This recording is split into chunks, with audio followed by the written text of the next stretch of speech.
Narratives with आमिराना में खुशामदीद। आज का हमारा टॉपिक होगा कि आखिर दिल्ली में क्या हो रहा है। इंडिया के अंदर क्या एक लहर आई भी है मूवमेंट की, जो उसकी पार्लियामेंट को भी हिला के रख देगी। तो हम सर आमिराना से आज इस पे डिस्कशन करेंगे। तो इंडिया में क्या हो रहा है? देखें वो तो आज सुबह से दिल्ली में जो काकरोच पार्टी है, काकरोच जनता पार्टी, उसके प्रोटेस्ट चल रहे हैं। और पहली दफ़ा ये हुआ कि सीजेपी सड़कों के ऊपर आ गई और उन्होंने कहा कि हमें तो ये वज़ीर तालीम जो हैं उनको हमें मुतालबा है कि उन्हें हटाया जाए। और उसके साथ साथ आपके इल्म के अंदर हैं कि क्लाइमेट एक्टिविस्ट जो हैं उनकी भी एक हंगर स्ट्राइक चल रही थी काफ़ी दिनों से। वो दोनों ही आके कन्वर्ज हो गए इशू। तो बहरहाल अभी तो एक बहुत ही हंगामा खेज़ दिल्ली के अंदर सूरत हाल है। और बहुत सारे जो तजिया नगार हैं वो तो अब एकदम से उसका कंपैरिजन करना शुरू हो गए हैं। जो चंद साल पहले जो ढाका में हुआ और पिछले साल जो है काठमांडू में हुआ, तो क्या दिल्ली में भी इस तरह की मूवमेंट आ गई है? इस किस्म के तजिए शुरू हो गए। तो आपके इल्म के अंदर है कि जंतर मंतर एक हाइड पार्क है दिल्ली का, पार्लियामेंट के करीब ही है। इस वक्त वो एक मेला लगा हुआ है जंतर मंतर में, और वो हर तरह के लोग तालिब इल्म स्टूडेंट्स वहाँ पे आए हैं।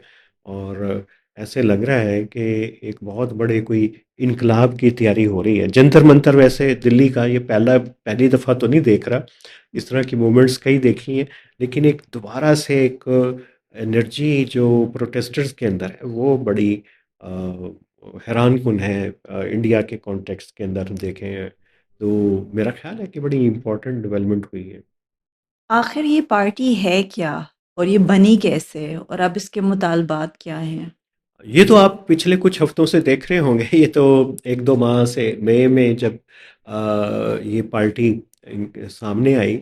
और इंस्टाग्राम की पार्टी इसे कहते हैं कि इसके ऊपर चंद जो लोग हैं उन्होंने इसके ऊपर बातचीत शुरू की। एक यंग जर्नलिस्ट हैं अभिजीत दीपक, उन्होंने पुणे से है उनका ताल्लुक। तो उन्होंने ये शुरू की, फिर कुछ लोग साथ साथ आते गए। फिर इन्होंने जो क्लॉड से चैट जीपीटी से वीडियोस बनाना शुरू कर दी, वेबसाइट बनाई, पोस्टर बनाना शुरू किए। और अकेले लगे रहे, चंद लोग शामिल हुए और ये पार्टी बनती चली गई। और इनका स्लोगन ये था कि हम तो काकरोच की तरह सुस्त हैं, इंटरनेट के ऊपर पड़े रहते हैं, लेकिन हमें ये ना समझें कि कोई हमें कुचल के गुजर जाएगा। तो इस किस्म के स्लोगन्स उन्होंने बनाए। और लेकिन जिस किस्म से तरह से अपने आप को वो पेंट कर रहे थे, तो लेकिन आज का प्रोटेस्ट ने तो ये बताया कि ये इतने भी काकरोच नहीं है। इनके अंदर भी जो जेएनयू का जो 2016 में प्रोटेस्ट हुए थे, बड़े मारूफ, तो उनसे भी ज़्यादा एनर्जी इनके अंदर है। ये इतने सुस्त और वो नहीं है। वो तो एनर्जी इनके पूरी है। मुतालबात क्या हैं, ये चाहते क्या हैं? मुतालबा तो एक ही है, वो एजुकेशन रिफॉर्म्स। अभी पिछले दिनों कुछ पेपर लीक होना शुरू हो गया। आप शायद सिनेमा देखते हैं कोई इंडिया का, कोई सीजन्स देखते हैं कोई नेटफ्लिक्स प्राइम एचबीओ के ऊपर? किस नज़र किस्म से के गुजरे। हैं। आजकल सीजन आ रहे हैं? फिल्में किस किस्म की आ रही? नहीं। भाईजान और इस तरह की, और फिर वो बहुत सारे इस तरह के सीजन्स हैं जो वहाँ पे अ, पूरे इस एजुकेशन के सिस्टम से मुतल्लिक हैं कि बच्चों के अंदर कंपटीशन की क्या है, किसी ने सिविल सर्विसेज के एग्ज़ाम के लिए कितना प्रेशर होता है। और फिर एकेडमीज़ के हवाले से बहुत सारी फ़िल्में बन रही हैं। तो उसमें थोड़ा-सा क्राइसिस नज़र आता है कि इंडिया की यूथ के ऊपर कितना स्ट्रेस है इस वक़्त, और एजुकेशन को लेके। और उसके साथ जब इतना बड़ा स्ट्रेस है और इतनी बड़ी मिडल क्लास इंडिया की है, और वो अपने फ्यूचर की तलाश के अंदर है। वहाँ पे ये जब थोड़ी-सी खबर आती है कि ये जो हमारा तो एजुकेशन सिस्टम ही बड़ा ख़राब है, और इसका सबूत उस वक़्त मिलता है जब कोई पेपर लीक हो जाते हैं। वो नीट के पेपर लीक हो गए, तो उसके लिए इन्होंने मुतालबा शुरू किया कि ये इनको वज़ीर तालीम को इस्तीफ़ा देना चाहिए, वो पेपर लीक क्यों हुए और फिर उनके दोबारा जो इम्तिहान देना पड़ा। आसान नहीं है पूरे इंडिया के अंदर जो मेडिकल एंट्री का जो टेस्ट है कॉलेजेस का, और उसको दोबारा उनको वो टेस्ट देना पड़ा। तो अभी ये मुतालबे थे, फिर ये एक प्रोटेस्ट कर रहे हैं एक क्लाइमेट एक्टिविस्ट, तो उनके भी इसी किस्म के मुतालबे हैं, एजुकेशन रिफॉर्म से मुतल्लिक हैं, और उनको हॉस्पिटल में ले गए, तो वहाँ पे वो कह रहे हैं जी मुझे तो कस्टडी में लिया है, मुझे छोड़ा जाए। तो जंतर मंतर में इकट्ठे हो गए जे सीजेपी, उन्होंने कहा जी कि इनको छोड़ा जाए, हम इनके साथ भी सॉलिडेरिटी शो कर रहे हैं। तो एजुकेशन से शुरू हुआ और अभी ये थोड़ा सा फैलता जा रहा है इसका। आपने मीडिया की बात की तो ये आमिर खान का एक हुँ, सामने आया कि आमिर खान ने क्लैरिफाई किया था हुँ, कि उनका जो कैरेक्टर था थ्री इडियट्स में वो एक्टिविस्ट के उससे इंस्पायर नहीं हुआ था। तो हुँ, यू राइट इन सेइंग कि हमारे जो इनके जो सोशल मीडिया है वो बहुत हुँ, असर लेता है इनकी पॉलिटिक्स से। बिल्कुल। क्या हम कह सकते हैं कि जैक जो मुतालबात कर रहा है आज़ाद कश्मीर हुँ, में और ये पार्टी जो मुतालबात कर रही है इंडिया में, इनके आपस में कोई कंपैरिजन है? कंपैरिज़न तो नहीं है, लेकिन उठान दोनों की एक ही तरह की है। जो जैक है वो तो बड़ी एक ग्रास रूट एक मूवमेंट है।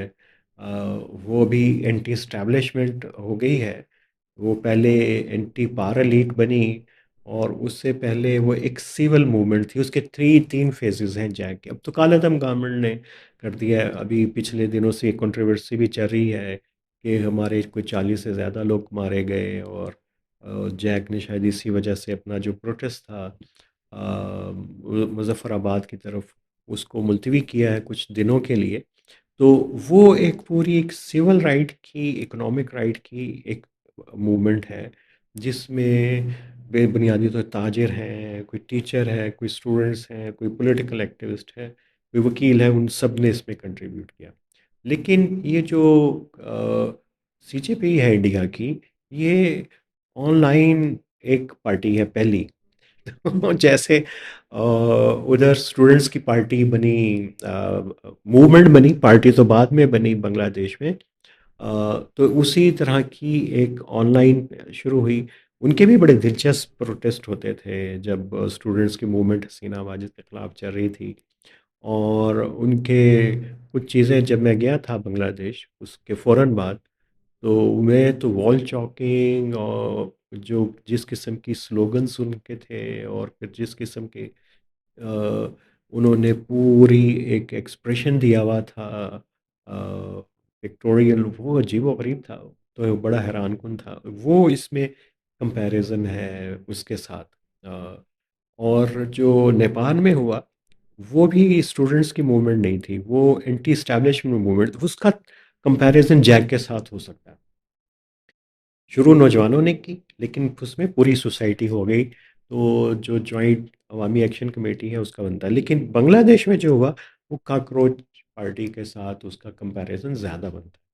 सीजेपी का क्या फ्यूचर है? क्या ये जो मूवमेंट्स होती हैं ये एक मोमेंटम पिक कर सकती हैं या फिर ये फिज़ल आउट हो जाती हैं? ये एक बड़ा इम्पोर्टेंट सवाल है। ये एक मोमेंटम क्रिएट कर देते हैं जेनज़ीज़, और पूरा स्लोगन इनको पता है कि इफ़ेक्टिवली जो सोशल मीडिया को कैसे एक्सप्लॉइट करना है, यूज़ करना है, और नए-नए स्लोगन्स और जार्गन्स क्रिएट करते हैं। लेकिन चूँकि ये एक अब्रप्ट तरीके से आती हैं, कोई पीछे कोई पॉलिटिकल ट्रेनिंग नहीं होती, ना ही किसी प्रोसेस से गुज़रे होते हैं। तो वो एक उनमें बहुत बड़ा फ़र्क है। तो इसलिए फ़ौरन जो है, एक बड़ा मोमेंटम क्रिएट करके एकदम से फिज़ल आउट हो जाती हैं। बांग्लादेश में कोशिश की, जो स्टूडेंट्स थे उन्होंने अपनी एक पार्टी बनाई, इलेक्शन में अच्छा परफ़ॉर्म नहीं किया। उधर उन्होंने जमात इस्लामी के साथ अलायंस किया। तो उन्हें जब पहली दफ़ा पॉलिटिक्स में जाना पड़ा, तो उनको पता चला ये तो ख़ासा मुश्किल काम है। प्रोटेस्ट करना तो उनको लगता था कि आसान है। तो एक ये भी है। फिर जेएनयू का, जवाहरलाल नेहरू यूनिवर्सिटी का, उसमें तो जिस वक़्त ये पूरी मूवमेंट चल रही थी, वो भी वैसे फ़ीस में इज़ाफ़े के ख़िलाफ़ थी, और उसके बाद फिर कैंपस के ऊपर आज़ादी की बात हुई। तो वो लेफ्ट लीनिंग थी मूवमेंट, उसकी तो पूरी लेफ्ट की ओरिएंटेशन थी जीएनयू के मूवमेंट की। तो लेकिन वो भी बड़ा उसको ब्रूटली जो है वो उसको कहें कि वहाँ की पुलिस ने और इंस्टीट्यूशंस ने उसको क्रश किया। तो जनता पार्टी का देखना ये है कि अभी तो इन्होंने सिर्फ पार्लियामेंट में घुसने की कोशिश की आज इन्होंने, और जंतर मंतर में वो कहते हैं कि खौफ छू मंतर हो गया हुआ है तो लेकिन सस्टेन कर पाएंगे अपनी सपोर्ट पूरे इंडिया में लेके जा पाएंगे कि इंडिया को एक एडवांटेज ये है कि वो उसका बहुत बड़ा एक मुल्क है, एथनिकली डाइवर्स है, एडमिनिस्ट्रेटिवली डाइवर्स है, रिलीजियसली डाइवर्स है। तो कनेक्ट करना बहुत सारे बैरियर्स हैं लेफ़्ट राइट के, वो मुश्किल हो जाता है। जैसे गुजरात में भी एक एलीट की मूवमेंट चली थी, स्टूडेंट्स की चली थी, और वो अपने राइट्स की बात कर रहे थे कि जी कोटा सिस्टम ख़त्म करें। तो लेकिन वहाँ पे ऐसे महदूर, पाकिस्तान में भी ऐसे ही है वैसे। जैसे जैक की मूवमेंट कश्मीर में है, उससे फिर जॉइंट एक्शन कमेटी की एक मूवमेंट जीबी में चली थी, गिलगित बल्तिस्तान में, उसकी तो खबर यहाँ तक पहुँची नहीं। फिर जब पीटीएम की तहरीक चली तो वो अपने एरिया के अंदर महदूद रही। जब महारंग की तहरीक चली तो वो जो है बलोचों की एक नुमाइंदा बन के रह गई। हक तो तहरीक है। फिर जब सिंधु बचाओ तहरीक चली सिंध में, तो वो भी वहीं पे ये जाके ख़त्म हो गई। ये शायद हमें जियोग्राफी का और डाइवर्सिटी का एक फ़ायदा है कि बहुत सारा सेंटिमेंट अभी तक कनेक्ट नहीं हो पाया। हम कह नहीं सकते फ्यूचर में इंडिया में भी अगर हो गया तो पाकिस्तान में तो फिर निस्बतन आसान हो जाएगा। तो क्या इंटरनेशनल मीडिया, इंटरनेशनल ऑर्गेनाइजेशन से इस पार्टी को कोई अटेंशन मिली है? हाँ, आज तो काफ़ी इंटरनेशनल मीडिया ने सीजेपी के प्रोटेस्ट को हाईलाइट किया, क्योंकि दुनिया देखती है अभी बड़ा इंटरेस्टिंग फिनोमेनन हो रहे हैं ना। एक तरफ तो पॉपुलिज्म की तहरीकें हैं, एक तरफ से ये भी एक किस्म की एक जो जेंजीज की मूवमेंट्स हैं, ये भी एक एंटी एस्टैब्लिशमेंट है। पॉपुलिज्म भी एंटी एस्टैब्लिशमेंट होता है अपने अंदर। तो ये दुनिया देखती है कि कहाँ पे रुझान जा रहे हैं, क्योंकि इसके पीछे एक पैगाम है कि लोग बहरहाल इस वक्त जो गवर्नेंस के सिस्टम है दुनिया में और जिस किस्म की डेमोक्रेसी है उससे मुतमईन नहीं है। वो चाह रहे हैं कि तब्दीली आए। इंडिया तो ज़ाहिर है कि दुनिया की सबसे बड़ी डेमोक्रेसी है इस वक्त। तो वहाँ पे अगर कोई इस तरह की मूवमेंट बनना शुरू हुई तो दुनिया की तो नज़र फौरी तौर पे जाएगी। लेकिन अब होता है कि पाकिस्तानी मीडिया में मैंने अभी तक जो है 4-5 बजने वाले हैं, कोई मेन स्ट्रीम मीडिया में इसका ज़िक्र नहीं सुना। इंटरेस्टिंग। अब ये क्यों नहीं, आपको क्या लगता है कि क्यों नहीं हो रहा? सीजेपी की और काकरोचों का ज़िक्र क्यों नहीं हो रहा पाकिस्तानी मीडिया में? कि एक पॉजिटिव इमेज जाएगा, तो पाकिस्तान शायद एक पॉजिटिव इमेज नहीं देना चाह रहा। पॉजिटिव इमेज से ज़्यादा कि फिर लोग कहेंगे अच्छा फिर कश्मीर में क्या हो रहा है फिर बलूचिस्तान के बारे में लोग सवाल उठाएंगे कि उधर क्या हो रहा है। तो मेरा ख्याल है कि पाकिस्तान अब किसी भी ऐसी मूवमेंट को शायद यहाँ के लोग नहीं चाहेंगे कि इतनी कवरेज मिले कि जिससे आपका अपना केस जो है एक्सपोज हो ज़्यादा, दुनिया के सामने आए। तो मेरे ख्याल में ये वजह है। लेकिन ये एक बड़ी इम्पोर्टेंट डेवलपमेंट हुई है इंडिया के अंदर। देखें कि आगे क्या होता है इसमें।